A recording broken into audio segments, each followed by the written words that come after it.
ഇന്നിപ്പോ ഞാൻ ഈ സ്റ്റേജിൽ നിൽക്കുന്നുണ്ടെങ്കിൽ നിങ്ങളോട് എല്ലാവരോടും എനിക്ക് നന്ദിയുണ്ട്. കാര്യം നേരത്തെ നാരായണേട്ടൻ പറഞ്ഞ പോലെ ഒരു ഗ്രാറ്റിറ്റ്യൂഡ് നമുക്ക് ഓരോരുത്തരോടും വേണം. നമുക്ക് ആകെ 24 മണിക്കൂറേ ഉള്ളൂ. പക്ഷെ ഇന്നിവിടെ ഇത്രയും ഒരു പൊസിഷനിൽ നിന്ന് ഇത്രയും എന്താ പറയാ ഇൻകം മേടിക്കണമെങ്കിൽ നിങ്ങളുടെ ഓരോരുത്തരുടെയും ഓരോരോ മിനിറ്റും അതിലുണ്ടാവും. സോ അതിന് നന്ദി. പിന്നെ ഓഫ്കോഴ്സ് എന്റെ ഹസ്ബൻഡിന്റെ 24 മണിക്കൂറുള്ള ആ ഒരു പ്രവർത്തനം RCMലുള്ള, അതുകൊണ്ടായിരിക്കും ഞാൻ ഇവിടെ നിൽക്കുന്നത്. അപ്പോൾ സാധാരണ ഒരു വീട്ടമ്മയായ എനിക്ക് ഇന്നിവിടെ വന്ന് 2 വാക്ക് സംസാരിക്കാൻ നിങ്ങളോട് പറ്റുക എന്നുള്ളത് അത് വളരെ താങ്ക്ഫുൾ ആയിട്ട് എടുക്കുകയാണ്. പിന്നെ ഒരു മഹാഗുരുവിന്റെ ഭാര്യയായി അറിയാണ്ടോ പറയാതെ. സോ ഇപ്പോ പിന്നെ നമ്മൾ RCMനെ കുറിച്ച് പറയുകയാണെങ്കിൽ നേരത്തെ സുൽത്താർ പറഞ്ഞ പോലെ എനിക്കൊക്കെ പണ്ടത്തെ കാലം തൊട്ടിട്ട്, അതായത് നമ്മൾ പിന്നെ അടിത്തറ തൊട്ടിട്ട് ഇന്ന് ഇതുവരെയുള്ള ആ ഒരു ഡെവലപ്മെന്റ് കാണാൻ സാധിച്ച ഒരാളാണ് ഞാൻ RCMൽ, സൗത്ത് ഇന്ത്യയിലും. അപ്പം നമ്മൾ വളരെ ഒരു 5-6 പ്രോഡക്റ്റ് ഒക്കെ വെച്ച് തുടങ്ങി വളരെ കഷ്ടപ്പെട്ട്, അതായത് വീട്ടിലാണെങ്കിൽ പോലും നമ്മൾ ഒത്തിരി കാര്യങ്ങൾ നമ്മൾ മാനേജ് ചെയ്തിട്ട് കൊണ്ടുപോകേണ്ട ഒരു അവസരം വരുന്ന സമയത്ത് നമ്മൾ ഏതൊരു സ്ത്രീ ആണെങ്കിലും നെഗറ്റീവ് ആവും. കാര്യം എന്റെ വീട്ടിൽ നിന്ന് ഇദ്ദേഹത്തിനെ കല്യാണം കഴിപ്പിച്ചത് എയർഫോഴ്സ് ഉദ്യോഗസ്ഥനായതുകൊണ്ടാണ്. അത് കഴിഞ്ഞ് ഒരു ദിവസം VRS ഒക്കെ എടുത്തിട്ട് ഞാനിതാ നെറ്റ്വർക്ക് മാർക്കറ്റിംഗ് ചെയ്യാൻ പോവാണ്, ഒരു മൾട്ടി ലെവൽ മാർക്കറ്റിംഗ് ചെയ്യാൻ പോവാണ്. അപ്പൊ എനിക്കിതെന്താണെന്നൊന്നും അറിയില്ല. അപ്പൊ RCM എന്ന് പറഞ്ഞൊരു ബ്രാൻഡിൽ ഒരു കമ്പനിയിൽ വർക്ക് ചെയ്യുമ്പോൾ എന്തോ വലിയ കാര്യമായിരിക്കും, എയർഫോഴ്സിനേക്കാളും വലിയ എന്തോ കാര്യമായിരിക്കും എന്ന് ചോദിച്ചപ്പോ ഒരു 5-6 പ്രോഡക്റ്റ്. ഞങ്ങൾക്കാണെങ്കിൽ ഈ പിന്നെ ക്യാൻറ്റീനിൽ എല്ലാ പ്രോഡക്റ്റും കിട്ടും, ടാക്സ് ഫ്രീ ആയിട്ട് എന്ത് വേണമെങ്കിലും ഞങ്ങൾക്ക് ക്യാൻറ്റീനിൽ കിട്ടുന്ന അതേ ഒരു 5-6 പ്രോഡക്റ്റ് വെച്ച് ഇദ്ദേഹം ഇപ്പൊ എന്ത് ചെയ്യാനാ പോകുന്നത് എനിക്ക് മനസ്സിലായില്ല. റിസർവേഷൻ ഇല്ലാണ്ട് ട്രെയിനിൽ യാത്ര ചെയ്യണു. അതേപോലെ പോയി കഴിഞ്ഞാൽ പിന്നെ ആളുടെ അഡ്രസ് ഉണ്ടാവില്ല. അന്ന് മൊബൈൽ ഫോൺ ഒന്നുമില്ല, 10-20 വർഷം മുന്നത്തെ കാര്യമല്ലേ. വിളിച്ചാൽ കിട്ടില്ല. അപ്പൊ വീട്ടിലത്തെ ഫുൾ ഞാൻ തന്നെ മാനേജ് ചെയ്യേണ്ടി വരും. ഫിനാൻസ് നമ്മൾ പറഞ്ഞ ആ സമയം എന്ന് പറഞ്ഞാൽ നമുക്ക് എന്ന് പറഞ്ഞാൽ ഒരു എയർഫോഴ്സ് വിട്ട ഒരാൾക്ക് പെൻഷൻ വെച്ച് എങ്ങനെ ജീവിക്കാം ഭയങ്കര ബുദ്ധിമുട്ടാണ്. കുട്ടികളുടെ കാര്യം, വീട്ടിലത്തെ കാര്യം എല്ലാം മാനേജ് ചെയ്യാന്നുള്ള ഭയങ്കര ബുദ്ധിമുട്ടാണ്. അപ്പൊ ആ സമയത്ത് കുറച്ച് അന്നത്തെ കുറച്ച് പ്രോഡക്ട്സ് ഉണ്ടാവും വീട്ടില്, നമ്മുടെ RCMന്റെ കുറച്ച് പ്രോഡക്ട്സ് ഉണ്ട്. അപ്പം പലപ്പോഴും ഞാൻ ആലോചിക്കുന്നത് വെച്ചിട്ടുണ്ടെങ്കിൽ ആ സമയത്ത് വിചാരിച്ച സമയത്ത് ആൾ എത്തിപ്പെട്ടിട്ടില്ല എന്നുണ്ടെങ്കിൽ വീട് മാനേജ് ചെയ്ത് കൊണ്ടുപോകണം. അപ്പൊ ഞാൻ എന്തെന്ന് വെച്ചാൽ ഇത് എന്ത് ചെയ്യും എന്ന് ആലോചിച്ചപ്പോ അവിടെ കുറച്ച് പ്രോഡക്റ്റ് ഇരിക്കുന്നുണ്ട്. അപ്പൊ ഞാനിത് അടുത്ത് ഒരു ചായക്കട, ഒരു അങ്കിള് അവിടെ ഒരു മലയാളികളാണ്, അപ്പൊ ചായക്കട നടത്തുന്നുണ്ട്. അപ്പൊ ഞാൻ അവിടെ അങ്കിളിനോട് ചോദിച്ചു, അങ്കിള് ഏത് ചായപ്പൊടിയാണ് ഉപയോഗിക്കുന്നത് വെച്ചപ്പോ ഏതോ ഒരു ലോക്കൽ പൊടിയാണ് ഉപയോഗിക്കുന്നത്. അപ്പൊ ചോദിച്ചു ഞാനൊരു ചായപ്പൊടി കൊണ്ടുതരട്ടെ. അവന്റെ ഗതികേട് കൊണ്ടാണ് ചോദിച്ചത്. അപ്പം ഇതൊന്നും എന്റെ വീട്ടുകാരോടൊന്നും പറയാൻ പറ്റൂലല്ലോ എന്ന് ആലോചിച്ച് ഇവിടെ ആരും ഇരിക്കുന്നില്ലായിരിക്കും ഒരു റിലേറ്റീവ്സ്. അപ്പൊ ഞാൻ ഈ അപ്പൊ അങ്കിൾ പറഞ്ഞു കൊണ്ടുതരൂ നോക്കട്ടെ മോളെ, എത്ര പ്രോഡക്റ്റ് പൈസ എത്രയാന്നൊക്കെ ആലോചിച്ചിട്ട് വേണം, എനിക്കും ഇവിടെ എന്താ പറയാ അതിനനുസരിച്ചിട്ട് വേണമല്ലോ, എനിക്കും പ്രോഫിറ്റ് ഒക്കെ കിട്ടണമല്ലോ. അപ്പൊ നോക്കിയപ്പം അവരുപയോഗിക്കുന്ന ചായപ്പൊടിനേക്കാളും കുറച്ചുകൂടി വിലയൊക്കെ ഉണ്ട്. അപ്പൊ എന്നോട് പറഞ്ഞു ഞാൻ വീട്ടിലൊന്ന് പോയിട്ട് ഉപയോഗിച്ച് നോക്കട്ടെ ആദ്യം, എന്നിട്ട് ഞാൻ പറയാം. അങ്ങനെ 2 പാക്കറ്റ് ചായപ്പൊടി ഞാൻ ആ അങ്കിളിന് കൊടുക്കുന്നു. അങ്കിൾ അത് മേടിച്ചിട്ട് വീട്ടിൽ കൊണ്ട് ഉപയോഗിച്ചപ്പം പിറ്റേന്ന് ഞാൻ വിചാരിച്ചു ഈശ്വര എന്തായിരിക്കും പറയാം, കാശൊക്കെ കിട്ടുമോ എന്നുവെച്ചാൽ എനിക്ക് മുന്നോട്ട് പോണേ. അപ്പം പോയി കഴിഞ്ഞപ്പം അങ്കിള് പറഞ്ഞ നല്ല ചായപ്പൊടിയാണ് മോളെ, 2 പാക്കറ്റും കൂടി ഇതാ, എനിക്ക് എന്റെ റിലേറ്റീവ്സിന് കൊടുക്കാൻ വേണ്ടിയിട്ടാണ്. അങ്ങനെ ഒരു 4 പാക്കറ്റ് ചായപ്പൊടി എടുത്തിട്ട് എനിക്ക് കാശ് കിട്ടി. അപ്പൊ എനിക്ക് ഭയങ്കര ഇൻട്രസ്റ്റ് ആയി. വീട്ടിലിരുന്നിട്ട് ദേഹം അറിയാണ്ട് എനിക്ക് കാശ് ഉണ്ടാക്കാൻ പറ്റുന്ന ഒരു പരിപാടിയാണല്ലോ. അങ്ങനെ ഫസ്റ്റ് ഞാൻ RCMന്റെ ഒരു എന്താ പറയാ പ്രോഡക്റ്റ് സെല്ല് ചെയ്തിട്ട് കുറച്ച് കാശ് ഉണ്ടാക്കിയെന്ന് പറയാം നമ്മുടെ ചായപ്പൊടിയും. അപ്പൊ എനിക്ക് കുറച്ച് ഇൻട്രസ്റ്റ് ഒക്കെ ആയി കേട്ടോ, അത് എന്തോ ഒരു സംഭവമാണല്ലോ. പിന്നെ ഞാൻ വിചാരിച്ചു ഭയങ്കര കഷ്ടപ്പെട്ടിട്ടാണല്ലോ ഇത് ചെയ്യുന്നത്, നമ്മൾക്ക് വരുന്ന വരവിനേക്കാൾ പെൻഷൻ മാത്രമേ വരുള്ളൂ, ആ പെൻഷനെ കൊണ്ട് ചെലവാണ് കൂടുതലുള്ളത്, വരവ് കുറവ്. അപ്പൊ ഞാൻ ഭദ്രകാളി വീട്ടില് അപ്പൊ അദ്ദേഹം കേറി വരുമ്പോഴും എല്ലാരും നമ്മള് മലയാളം പാട്ടൊക്കെ പാടുന്ന മാതിരി എന്താണ് ശരിക്ക് കഥകൾ ഇങ്ങോട്ട് തുറക്കുമ്പോഴത്തേക്ക് ഭദ്രകാളി ഇത്രയൊക്കെ കാണിച്ച് മൈൻഡ് ചെയ്യുന്നില്ല. പോട്ടെ. അപ്പം സോപ്പൊക്കെ എടുത്തു കഴിഞ്ഞിട്ടുണ്ടെങ്കിൽ ഭയങ്കര നമ്മള് അവിടെ നിന്നൊരു നാടകമാണ്, ഭയങ്കര അതിന്റെ കവറൊക്കെ തുറക്കുന്നു, സോപ്പൊക്കെ ഇങ്ങനെ നോക്കിയിട്ട് പറയും. അതായത് സാധാരണ നമ്മളൊക്കെ സോപ്പ് വെച്ച് കുളിക്കുന്ന തന്നെയല്ലേ. കാന്റീനിലൊക്കെ പിന്നെ പലതരം സോപ്പ് അവിടെ ഉണ്ടാവും. അത് ഞാൻ കണ്ടിട്ടില്ല, എത്ര വലിയൊരു പ്രഹസനം ഒരു നാടകമൊന്നും ഞാൻ കണ്ടിട്ടില്ല. ഇതങ്ങോട്ട് തുറക്കുന്നു, സ്മെല്ല് ചെയ്യുന്നു, പിന്നെ ബാത്റൂമിലേക്കൊക്കെ പോയി തിരിച്ചു വരുന്ന സമയത്ത് ഭയങ്കര ഇപ്പൊ ഞാൻ ഇതിപ്പോ എന്തെന്നാ അത്ര വലിയത് കാണിക്കാണ്. അപ്പൊ എന്നോട് പറഞ്ഞ നിനക്ക് ഇത് ഒരു സോപ്പായിരിക്കും, നീ അതായിട്ടേ കാണുന്നത്, എനിക്ക് ഞാനിത് വെറും സോപ്പായിട്ടല്ല കാണുന്നത്. അപ്പൊ ഞാൻ ചോദിച്ചു നിങ്ങളിപ്പോ അതെന്തായിട്ടാ കാണുന്നത്? അപ്പൊ എന്നോട് ഞാനേ ഇത് പലരുടെയും ജീവിതം, പലരുടെ വീട്ടിലും ഉള്ള വിളക്കായിട്ടാണ് ഞാനിതിനെ കാണുന്നത്. ഞാൻ ചോദിച്ചോ നടന്നതിന് 4-5 പ്രോഡക്റ്റ് വെച്ച് പല വീടുകളിലും വിളക്ക് എത്തിക്കാൻ പോയത്. പക്ഷെ അത് ഇന്നും എന്റെ മനസ്സിൽ ഞാൻ ഇന്നും ഓർത്തു വെക്കാൻ കാരണം എന്താ വെച്ചാൽ ഇങ്ങനത്തെ മീറ്റിങ്ങുകളിൽ വരുമ്പോഴും നമ്മളുടെ ഈ ഇന്ദിരാഗാന്ധി ഓഡിറ്റോറിയത്തിലെ ആ ഒരു പ്രോഗ്രാം കാണുമ്പോഴും ഒത്തിരി ഞങ്ങളെക്കാളും മുന്നിൽ പോയ അച്ചീവേഴ്സിനെ കാണും, നമ്മുടെ സിസ്റ്ററിനെ നമ്മുടെ മുസാറിനെ ഒക്കെ കാണുന്ന സമയത്ത് ഇത് ശരിക്കും ഒരു ഇദ്ദേഹം കണ്ട ഒരു വിഷൻ ആയിരുന്നോ എന്ന് ഞാൻ പിന്നീട് ആലോചിക്കും. അതില് ഒത്തിരി അഭിമാനം കൊള്ളുന്ന ഒരാളാണ് ഞാൻ. സെൽഫായിട്ട് മോട്ടിവേറ്റ് ആവാനുള്ള കാരണം എന്ന് വെച്ചിട്ടുണ്ടെങ്കിൽ ഫസ്റ്റ് ഒരു മീറ്റിംഗ്, ആസിമിന്റെ ഒരു മീറ്റിംഗ് ബാംഗ്ലൂരിൽ നടക്കുക. അപ്പൊ എല്ലാരും വിത്ത് ഫാമിലിയാണ് വരുന്നത്. അപ്പൊ ഇദ്ദേഹത്തിന് എന്നെ വിളിക്കാൻ ഉറപ്പില്ല, എന്നുവെച്ചാൽ ഞാൻ ഫുൾ നെഗറ്റീവാണ്. അപ്പൊ എന്നോട് മെല്ലെ ഈ കുറച്ചൊന്ന് സോപ്പൊക്കെ ഇട്ടിട്ട്, അതുവരെ ഭയങ്കര ഇതിലാണ്, എന്റേതാണ്, എന്റെ പ്രസ്ഥാനമാണ്, RCM ആണ്, നിനക്കിതിലൊന്നും ഒരു ഇതുമില്ല, നെഗറ്റീവായിട്ടുള്ളോട് നെഗറ്റീവായിട്ട് ഇരുന്നാൽ മതി, ഒരു ദിവസം ഞാനിത് ചെയ്ത് കാണിക്കും, നിന്നെ ഞാൻ സ്റ്റേജിൽ കൊണ്ടുവരും എന്നൊക്കെ പറഞ്ഞ ആള് അന്ന് എന്നോട് കുറച്ചും കൂടി ഒന്ന് പൊളൈറ്റൊക്കെ ഇത് ഫാമിലി ആയിട്ടുള്ള പ്രോഗ്രാമാണ്, നിനക്കും കൂടി വരാം വരണം. അപ്പൊ ഞാൻ മനസ്സിൽ പോണോ, ഒരു വസ്തു എനിക്കറിയാം, എന്താന്ന് പോലും അറിയില്ല, അവിടെ പോയിട്ട് ഞാൻ എന്താ കാണിക്കാം. അപ്പൊ അല്ല, ഫാമിലി എല്ലാവരും വരുന്നുണ്ട്, നീയും കൂടെ വന്നാൽ മതി. അപ്പൊ ഞാൻ വിചാരിച്ചത് ഒരുവിധം എയർഫോഴ്സിലുള്ള ആളുകളാണ് ഈ RCMന്റെ ടോപ്പ് ആയിട്ടുള്ള ഡിസ്ട്രിബ്യൂട്ടേഴ്സ് മുഴുവൻ. അപ്പൊ അവരൊക്കെ കാണാലോ, എന്നെപ്പോലുള്ള കുറെ ലേഡീസ് ഒക്കെ അവിടെ ഉണ്ടാവും, അവരുടെ കൂടെയൊക്കെ എനിക്കും സംസാരിക്കാൻ നിൽക്കാമെന്ന് വിചാരിച്ചിട്ട് ഞാൻ പോയി കൂടെ. പിന്നെ ഒരു മനസ്സിനുള്ളിൽ ഇത് എന്താന്നും കൂടി ഒന്ന് അറിയണല്ലോ എന്നുള്ള. അവിടെ എത്തിയ സമയത്ത് എന്നെ എല്ലാരും ഭയങ്കരമായിട്ട് മേഡത്തിന്റെ ഒരു ഒറ്റ സപ്പോർട്ടാണ് സാറെന്ന് ഈ ഒരു പിന്നടിക്കാൻ കാരണം മേഡത്തിന്. അപ്പൊ എല്ലാ ആണുങ്ങളുടെയും വിജയത്തിന്റെ പുറകിൽ ഒരു ലേഡി ഉണ്ടാവും, അത് മേഡം തന്നെയാണ്. അങ്ങനെ ശരിയാണ്, സത്യം തന്നെയാണ്. അപ്പൊ എന്നെ ഇങ്ങനെ നോക്കും, ഞാൻ ഞാൻ തന്നെയാണെന്നുള്ള രീതിയിൽ.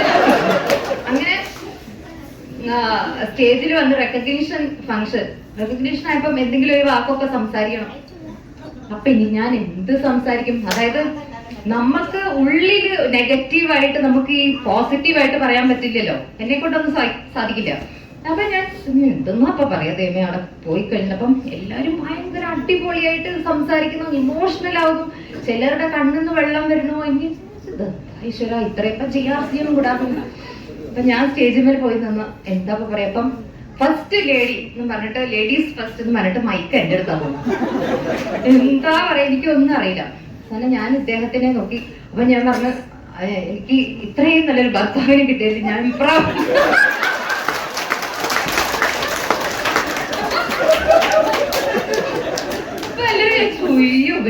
ഭയങ്കര ബോണ്ടല്ലേ, ഇത്രയും ഒരു ബോണ്ടിൽ ഒരു ഹസ്ബൻഡിനെ ഭയങ്കര കാണില്ല. ഒരു ലീഡറിനെയും ഭാര്യയും പറയാത്ത കാര്യം ഞാൻ അവിടെ പറഞ്ഞത്. തിരിച്ച് വീട്ടിലേക്ക് കാറിൽ വരുന്ന സമയത്ത് ആലോചിക്കാം, എന്തിനായിരിക്കും ഇപ്പൊ ഇവരൊക്കെ എത്ര ഇമോഷണലി. അതായത് എന്തെങ്കിലും ഒരു വീട്ടിലേക്ക് ഒരു ചെറിയൊരു കാര്യം, അന്ന് കാറ് വീടും ഒക്കെ തുടക്കല്ലേ, അന്നൊന്നും പറയാൻ ആരടുത്തും ഉണ്ടായിരുന്നില്ല അത്. അപ്പൊ ഇൻകം കൂടിയ കാര്യമാണ് എല്ലാവരും പറയും. ഈ മാസം എനിക്ക് 1000 രൂപ കിട്ടിയെന്ന് പറയുമ്പോൾ തന്നെ എല്ലാവരും ഭയങ്കര ഇമോഷൻ. ഇതിൽ എന്തോ ഒരു കഥ ഉണ്ടാവും എന്തായാലും. എന്നാ ഇനിയുള്ള മീറ്റിങ്ങിലൊക്കെ ഒന്ന് പോയി നോക്കിയിട്ട് തന്നെ ബാക്കി കാര്യം എന്ന് വിചാരിച്ചു. അവിടെ നിന്ന് ഇറങ്ങുന്ന സമയത്ത് ഇതെന്താണെന്ന് അറിയണം എന്ന് എന്റെ ഉള്ളിൽ ഒരു ആഗ്രഹം ഉണ്ടായി. RCMനെ പറ്റി കുറച്ചൊന്ന് പഠിക്കാം. അങ്ങനെ ഓരോരോ കാര്യങ്ങളും ഓരോരോ പ്രോഡക്റ്റിനെ പറ്റിയിട്ടും മെല്ലെ മെല്ലെ പഠിക്കാൻ തുടങ്ങി. പിന്നെ ഇദ്ദേഹം എടുത്ത പോലെ ഓരോരോ പ്രോഡക്റ്റ് എടുക്കുന്ന സമയത്തും ഇത് ഇത്രയും കഷ്ടപ്പെട്ടിട്ടാണല്ലോ ഈ ഒരു കാര്യം, 1 രൂപ വീട്ടിലേക്ക് വരികയാണെങ്കിലും വളരെ കഷ്ടപ്പെട്ടിട്ടാണല്ലോ വരുന്നതെന്ന് വിചാരിച്ചിട്ട്, അപ്പൊ അത്രയും ഒരു ഇമ്പോർട്ടൻസ് ഞാൻ തന്നെ ആ ഒരു RCM എന്ന് പറഞ്ഞ സിസ്റ്റത്തിന് കൊടുത്തു, സ്വയം മനസ്സുകൊണ്ട്. പിന്നെ മീറ്റിംഗ് അറ്റൻഡ് ചെയ്യുന്നു. ബിൽവാരയിൽ പോയതാണ് എന്നെ ഡ്രാസ്റ്റിക് ആയിട്ട് എനിക്ക് ചേഞ്ച് വരാൻ കാരണം. അവിടെ എത്തിപ്പെട്ട സമയത്ത് ഞാൻ ഒരു ബിസിനസ് എസ്റ്റാബ്ലിഷ്മെന്റ്, സാധാരണ ഇങ്ങനത്തെ നമ്മൾ പോകുമ്പോൾ ഒരു ബിൽഡിങ്ങിനുള്ളിൽ കുറെ ജോലിക്കാരുണ്ടാവും, അങ്ങനത്തെ ഒരു ബിസിനസ് എസ്റ്റാബ്ലിഷ്മെന്റ് എന്നാണ് എന്റെ മനസ്സിൽ ഞാൻ വെച്ചിട്ടുണ്ടായിരുന്നത്. പോയി നോക്കിയപ്പം ഞാൻ കുറച്ചൊരു സ്പിരിച്വാലിറ്റി ഒക്കെ കുറച്ചൊരു നമുക്ക് ഉള്ള ഒരു, എനിക്ക് അതൊരു ഇഷ്ടമുള്ള ഒരു കാര്യം. അപ്പൊ പോയി കഴിഞ്ഞപ്പോ ഒരു ആശ്രമത്തിന്റെ ഒരു ഫീലും, ശരിക്കും ഭയങ്കര സൈലന്റ് ആയിട്ട് എല്ലാം, ഒരു ശരിക്കും പറഞ്ഞാൽ ഒരു ആശ്രമം. ഭയങ്കര നല്ല സുഖം തോന്നി അവിടെ കാല് കുത്തിയപ്പോ തന്നെ. ചോദിച്ചപ്പോ എനിക്ക് കുറച്ചൊന്നും ഇഷ്ടപ്പെട്ടു കേട്ടോ സ്ഥലമൊക്കെ. അപ്പൊ ഈ RCM വേൾഡ് ഇങ്ങനെയാണല്ലേ. അത് കഴിഞ്ഞ് എല്ലാരും നമുക്ക് നമ്മളുടെ ഒരു സംസ്കാരം എന്ന് പറഞ്ഞിട്ട് കൂടുതലും നോർത്ത് ഇന്ത്യൻസ് ആണല്ലോ. അപ്പൊ അവരുമായിട്ടുള്ള ഒരു നല്ലൊരു പെരുമാറ്റം, എല്ലാവരും നമ്മളെ എന്താ പറയാ എപ്പോഴും നമ്മളെ പിടിച്ചുയർത്താൻ നോക്കുക, അങ്ങനത്തെ സ്വഭാവമുള്ള ആളുകൾ. അത് കഴിഞ്ഞ് TCG മീറ്റ് ചെയ്തു. അപ്പൊ ഞാൻ വിചാരിച്ചു ഈ TCG എന്നൊക്കെ പറയുന്നത് കമ്പനീന്റെ ഡയറക്ടർ, ഭയങ്കര ഒരു എന്താ പറയാ ഒരു ബിസിനസ് നടത്തുന്ന ആളല്ലേ. അപ്പൊ അത്രയും എന്താ പറയാ കുറച്ചൊരു പവറായിട്ടും ആറ്റിറ്റ്യൂഡൊക്കെ ആയിട്ടിരിക്കുന്ന ഒരാളായിരിക്കും എന്ന് വിചാരിച്ചിട്ടാണ് ഉള്ളിലേക്ക് കയറിപ്പോയത്. നോക്കുന്ന സമയത്ത് ഒരു പാവം മനുഷ്യൻ, നമുക്ക് ശരിക്കും പറയാൻ അങ്ങോട്ട് ഒരു 5 രൂപ കൊടുത്താൽ തരക്കില്ല എന്ന് വിചാരിക്കുന്നു. ആയിട്ട് ഇരിക്കുക. സാർ നിങ്ങൾ നമസ്തേ ജി നമസ്തേ, എനിക്ക് ദൈവമേ ഇങ്ങനെ ഒരാള് ഇതിന്റെ ഡയറക്ടറോ. അപ്പൊ പുള്ളിയായിട്ട് കുറെ നേരം സംസാരിച്ചു. അപ്പൊ എനിക്ക് ഭയങ്കരമായിട്ട് എന്താ പറയാ ഞാൻ വിചാരിച്ചൊരു സംഭവമേ അല്ല അതെന്ന് എനിക്ക് മനസ്സിലായി. അവിടെ നിന്ന് TCG കൂടെ കണ്ട സമയത്ത് ഞാൻ ഫ്ലാറ്റ്, സത്യം പറഞ്ഞ ഞാൻ ഫ്ലാറ്റ്. പിന്നെ എനിക്ക് തോന്നി ഇതിനെപ്പറ്റി ഇദ്ദേഹത്തിന്റെ കൂടെ ഒന്ന് ഹെൽപ്പ് ചെയ്ത് കൊടുത്തേക്കാം, എവിടെ എത്തുന്നൊന്നും അറിയാലോ. ആ ഒരു രീതിയിൽ ഒരു സപ്പോർട്ട് അന്ന് തൊട്ടിട്ട് RCM വേൾഡ് വന്നത് മുതൽക്ക് കൊടുത്ത ഒരു സപ്പോർട്ടാണ് ശരിക്കും പറയുകയാണെങ്കിൽ. പിന്നെ ഞാൻ ഇപ്പോഴും സാറ് പറഞ്ഞ പോലെ കുറച്ചു നേരം വീട്ടിൽ വെറുതെ ഇരിക്കുന്ന സമയത്ത് ഞാൻ വിചാരിക്കും, ദൈവമേ എവിടെയെങ്കിലും ഒക്കെ പോയി കഴിഞ്ഞിട്ട് കുറച്ചും കൂടി ഒക്കെ ആൾക്കാരെ കണ്ട് നമുക്ക് ഈ ഒരു പ്രസ്ഥാനം ഒരു മണി മേക്കിംഗ് എന്നുള്ളതല്ല, അതൊക്കെ ഉണ്ടായിരുന്നു തുടക്കത്തിൽ നമുക്ക് കാശ് വേണം. RCM ജോയിൻ ചെയ്യുന്ന സമയത്ത് എല്ലാവരും ഒരു 75% ഉള്ള ആൾക്കാർ കാശ് കിട്ടാൻ വരുന്നതായിരുന്നു അന്ന് ഈ ഹെൽത്ത് നമ്മൾ അത്രയും പ്രോഡക്റ്റ് ഇല്ല. നമുക്ക് ഹെൽത്തിനെ പറ്റി സംസാരിക്കാനായിട്ട് അധികം പ്രോഡക്റ്റ് ഒന്നും നമ്മുടെ അടുത്ത് ഇല്ല. അന്ന് വളരെ കുറച്ച് പ്രോഡക്റ്റ്. അപ്പൊ അന്ന് എല്ലാവർക്കും കാശ് തന്നെയായിരുന്നു വേണ്ടിയിരുന്നത്. അപ്പൊ മാസം കാശ് കൂടി വരുന്നു. ആദ്യം എയർഫോഴ്സിലായിരുന്ന സമയത്ത് എവിടെയും പുറത്ത് ഒന്ന് നമ്മള് ഒരു ഷോപ്പിങ്ങിനൊക്കെ പോയി കഴിഞ്ഞിട്ടുണ്ടെങ്കിൽ മാസാവസാനത്തേക്കാണ് പോകുന്നത് എന്നുണ്ടെങ്കിൽ ഏതെങ്കിലും ഷോപ്പിൽ, ഇപ്പൊ എനിക്ക് കാര്യമായിട്ട് നമുക്ക് പെണ്ണുങ്ങൾക്ക് ഒരു ഡ്രസ്സൊക്കെ ആയിരിക്കും ഇഷ്ടം, ഏതെങ്കിലും ഒരു ഷോപ്പിന് മുന്നിൽ വന്നിട്ട് നല്ല ചുരിദാറാണല്ലോ അല്ലെങ്കിൽ നല്ല സാരി ആണല്ലോ എന്ന് പറഞ്ഞാൽ ഇവിടെ വരുന്നുണ്ടോ എന്ന് ചോദിക്കും. അന്നേരം ഒരു വല്ലാത്തൊരു ദേഷ്യം കാണിക്കും നമ്മളോട്, അനാവശ്യമായിട്ടുള്ള. അപ്പം എന്ത് ചെയ്യാനോ നമ്മള് പുറകിൽ പോവന്നെ. അപ്പൊ എനിക്ക് തോന്നും കാശ് മാനേജ് ചെയ്യാനുള്ള, ഒരു മാസം അങ്ങനെ മാനേജ് ചെയ്ത് കൊണ്ടുപോകാനുള്ള പ്രയാസമായിരിക്കും, മനസ്സിലറിയാം ഇതായിരിക്കും എന്നുള്ളത്. പക്ഷെ ഉള്ളിന്റെ ഉള്ളില് നമുക്ക് തോന്നും ഇഷ്ടമുള്ള കാര്യങ്ങളൊന്നും നമുക്ക് സാധിക്കുന്നില്ല. നമ്മൾ എന്താണോ ഇഷ്ടപ്പെടുന്നത് നമുക്കത് കിട്ടുന്നില്ല, നമ്മൾ അവിടെ അഡ്ജസ്റ്റ് ചെയ്യുക ചെയ്യുന്നത്.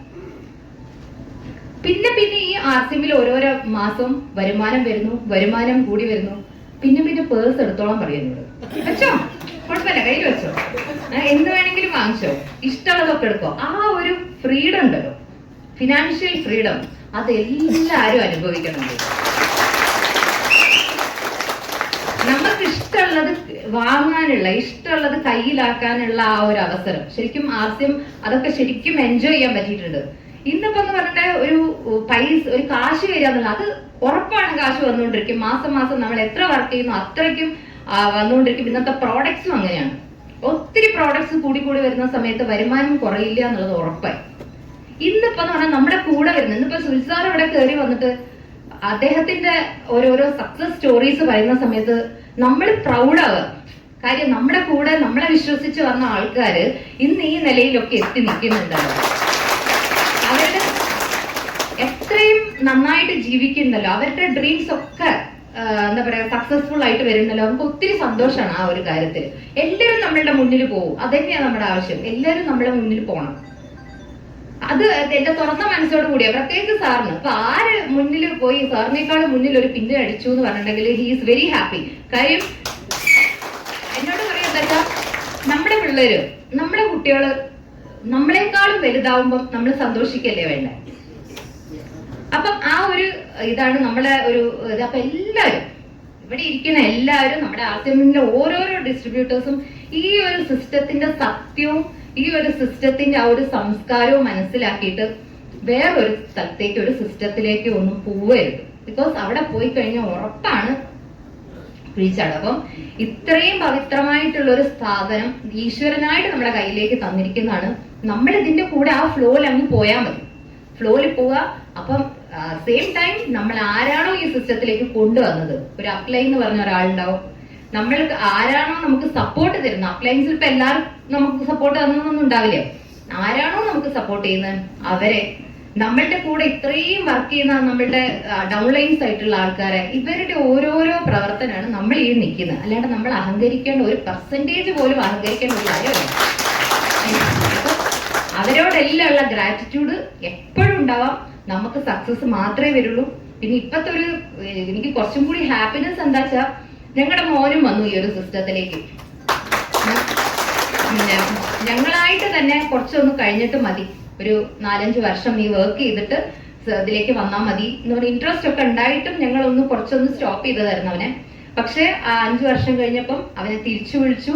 അവൻ ഒരുപക്ഷെ ഇപ്പം എന്താ പറയാ നന്നായിട്ട് അവന്റെ ഒരു ഇതില് അവൻ നന്നായിട്ട് വർക്ക് ചെയ്യുന്നുണ്ട്, ഒത്തിരി യാത്രകൾ ചെയ്യുന്നുണ്ട്. അപ്പൊ എനിക്ക് ഒത്തിരി ഹാപ്പിയാണ് ഞാൻ. അതായത് എനിക്ക് ഇവരെയൊക്കെ വീട്ടിൽ നിന്ന് ഇങ്ങനെ സപ്പോർട്ട് ചെയ്ത് അവരെയൊക്കെ പോയി കഴിഞ്ഞാൽ മാസം മാസം എന്തെങ്കിലുമൊക്കെ എനിക്ക് ഷോപ്പിങ്ങിനുള്ളത് എനിക്ക് എന്തെങ്കിലുമൊക്കെ കിട്ടും. അതാണ് എന്റെ സന്തോഷം. 2 പേരുടെ അടുത്തൊന്നും വരുമാനം കിട്ടും. അപ്പം എല്ലാരും വീട്ടില് കുട്ടികളെ ഇനി വരുന്ന ജനറേഷൻസിനെ ആശയം പഠിപ്പിക്കണം. നമ്മള് കുട്ടികളെ മാറ്റി നിർത്തുക, അല്ലെങ്കിൽ എന്റെ കുട്ടി അല്ലെ പുറത്തു പോയിട്ട് ജോലി ചെയ്യട്ടെ, അല്ലെ എന്റെ കുട്ടിക്ക് ഒരു ജോലി ആവട്ടെ, അത് അവിടെ ഒന്നും ഒരു സെക്യൂരിറ്റി ഇല്ല എന്നുള്ളത് നമ്മളിപ്പോ പഠിപ്പിക്കുന്നത്. നമ്മുടെ പുതിയ ഒരു ആർട്ടിഫിഷ്യൽ ഇന്റലിജൻസ് എന്ന് പറഞ്ഞിട്ട് ഒരു സംഭവം വന്നു കഴിഞ്ഞാൽ ഒന്നും ചെയ്യാനില്ല. ഇപ്പൊ കുട്ടികളെ പ്രോജക്ട് ചെയ്യുമ്പോൾ അത്ഭുത. സാധാരണ പ്രോജക്ട് ചെയ്യാന്ന് വെച്ചാൽ നമ്മൾ കുറെ സ്ഥലത്ത് അലഞ്ഞു തിരിഞ്ഞ് നടന്ന് കുറെ എല്ലാം ഉണ്ടാക്കിയിട്ട് ചെയ്യേണ്ട കാര്യങ്ങൾ ഫിംഗർ പ്രിന്റിലാണ് അവർ പ്രോജക്ട് ചെയ്യുന്നത്. ആർട്ടിഫിഷ്യൽ അതിൽ പോവുക, എല്ലാം കറക്റ്റ് ഒരു ദിവസം കൊണ്ട് ഒരു സംഭവം റെഡിയാക്കും. അപ്പൊ അങ്ങനത്തെ ഒരു കാലത്ത് നമുക്ക് ഭക്ഷണം കഴിക്കാനും നമ്മൾ ഉപയോഗിക്കുന്ന സാധനങ്ങൾക്കും മാത്രമേ ഉള്ളൂ ഇനി മുന്നോട്ടുള്ള ഒരു ജീവിതം ഉണ്ടാക്കാൻ പറ്റുള്ളൂ. അപ്പോൾ എല്ലാവരും ഈ ഒരു സിസ്റ്റത്തില് തന്നെ നിൽക്കുക, മുന്നോട്ട് പോവുക, ഇനിയും വലിയ വലിയ ഹൈറ്റ്സിലേക്ക് പോവുക. പ്രത്യേകിച്ചും ലേഡീസിന് ഒരു സ്പെഷ്യൽ ആയിട്ട് പറയേണ്ട കാര്യമല്ല. കാര്യം നമ്മൾക്ക് വരുന്ന പ്രോഡക്റ്റ് മുഴുവൻ എല്ലാവർക്കും വേണ്ടിയിട്ടുള്ള, ജെൻസിനാണെങ്കിലും ലേഡീസിനാണെങ്കിലും കുട്ടികൾക്കാണെങ്കിലും എല്ലാ പ്രോഡക്റ്റിനും. അപ്പം ആ ഒരു ഇക്വാലിറ്റിയിൽ അങ്ങനെ പോവാം. സ്പെഷ്യലി വിമൻ എംപവർമെന്റ് എന്നൊന്നും പറയാനല്ല, because we are already empowered. Ladies already empowered. അത് സ്പെഷ്യൽ ഒരു എംപവർമെന്റ് ഒന്നും പറയേണ്ട ആവശ്യമൊന്നുമില്ല. ഒരു വീട്ടിൽ ഒരു ലേഡി ഉണ്ടെങ്കിൽ ഉള്ള ഒരു എന്താ പറയാ ഒരു വെളിച്ചം അവർ പോയാൽ ഫുള്ള് പോവും. അതുകൊണ്ട് അവർക്ക് കൊടുക്കേണ്ട ഒരു റെസ്പെക്ട്, അവർക്ക് കൊടുക്കേണ്ട ഒരു ഇമ്പോർട്ടൻസ് എല്ലാം നമുക്ക് കൊടുക്കണം. ഫസ്റ്റ് നമ്മുടെ മീറ്റിംഗിൽ ഫുൾ ജെൻസ് ആയിരുന്നു, ഒരു 75% ജെൻസും പിന്നെ കുറച്ച് ലേഡീസ് എന്ന് പറഞ്ഞാൽ ഞങ്ങൾ ഈ എന്താ പറയാ ഭാര്യമാരുണ്ടാവും കുറച്ച് ഈ ഡിസ്ട്രിബ്യൂട്ടേഴ്സിന്റെ അത്രയൊക്കെ കണ്ടുള്ളൂ. ഇന്നത്തെ ഒരു മീറ്റിംഗ് നോക്കുമ്പോൾ ജെൻസിനേക്കാളും കൂടുതൽ ലേഡീസിന്റെ പാർട്ടിസിപ്പേഷൻ ഇനി വരുന്ന ഭാവിയിൽ നമുക്ക് ഇനിയും കൂട്ടണം. ഓരോരോ വീട്ടമ്മയും നമുക്ക് ആർസിഎമ്മിലേക്ക് കൊണ്ടുവരണം, പ്രോഡക്റ്റ് ഉപയോഗിക്കണം. എന്നിട്ട് നമുക്ക് ഇതൊരു ആർസിഎം എന്ന് പറയുന്ന ഒരു കാര്യം പണ്ടൊന്നും ഒരു മനുഷ്യനും ഗോപകുമാർ സാർ എന്ന് പറഞ്ഞ ഒരു മനുഷ്യനും അറിയില്ല, ആർസിഎം എന്ന് പറഞ്ഞാൽ ആർക്കും അറിയാം. പക്ഷെ ഇന്നിപ്പം എന്ത് ചെയ്യണമെന്ന് ചോദിക്കുമ്പോൾ ആർസിഎം എന്ന് പറയുമ്പോൾ എല്ലാവർക്കും അറിയാം. അപ്പൊ ഈ ഒരു ലെവലിലേക്ക് വന്നു. അത് നമ്മൾ വേണം നമ്മുടെ കയ്യിലെത്തി, നമ്മൾ കീപ്പ് ചെയ്യണം, ഇതിനെ മുന്നോട്ട് കൊണ്ടുപോകണം. എല്ലാവർക്കും സക്സസ്ഫുൾ ആയിട്ട് വരണം. നല്ല മനസ്സോടുകൂടി നമുക്ക് നാളെ എല്ലാവരും ഒരുമിച്ച് ഒരു ഫാമിലി ആയിട്ട് എനിക്കിപ്പോ കുറെ പേരെ കുറച്ച് ഗ്യാപ്പ് വന്നുകൊണ്ട് പുതിയ ആൾക്കാരെയൊന്നും കണ്ടും പരിചയമൊന്നുമില്ല. പക്ഷെ ഈ പറഞ്ഞ പോലെ നിങ്ങളുടെ എന്റെ ഫാമിലിയിലുള്ള ആളുകളാണ് നിങ്ങളെല്ലാവരും, ഞാനും നിങ്ങളുടെ ഫാമിലിയിലുള്ള ആളാണ്. അതേ ഒരു ട്രീറ്റ്മെന്റ് എപ്പോഴും അങ്ങോട്ടും ഇങ്ങോട്ടും ഉണ്ടായിരിക്കും. So thank you so much. Good ആസിയം, ജയാസിയം.